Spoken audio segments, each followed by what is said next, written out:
Tokony ho tanterahana tamin'ity farany herinandro ty antsofo ny dingana farany eo amin'ny kanina orange izany ho an'ireo katitakely izay karakarain'ny ligina Analamanga sy ny orange Madagasikara kanefa noho ny faratsian'ny toetrandro teto Antananarivo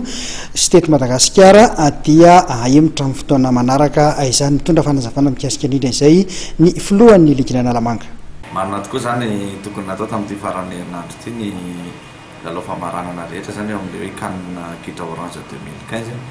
noho ny antony aratsian'ny toetrandro dia nanapa-kevitra ny fitatana zany ny anembotra ny lalao. Eo ihany koa ny fanapa-kevitra ny commune zany amin'ny fitsinjofontsika ny kianja dia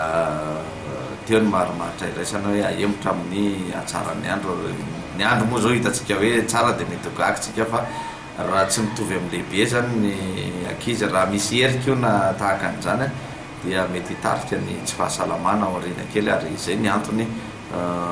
fanarahan'ny ligina Analamanga sy ny orange Madagasikara hoe ahemotra amin'ny andro tsara zany tsy dia misy mahamaika loatra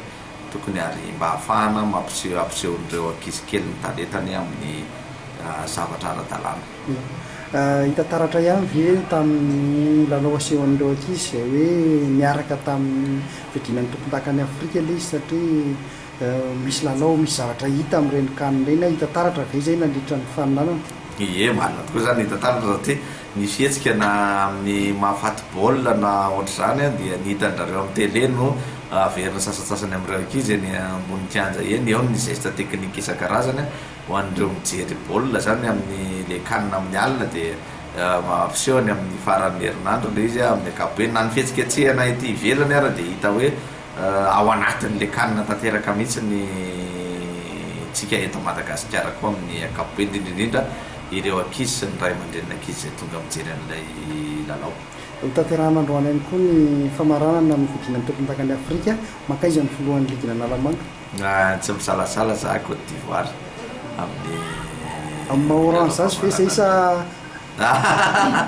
eo ihany zay somary akaikikaiky kokoa andreo zany ny foko raha tena marina.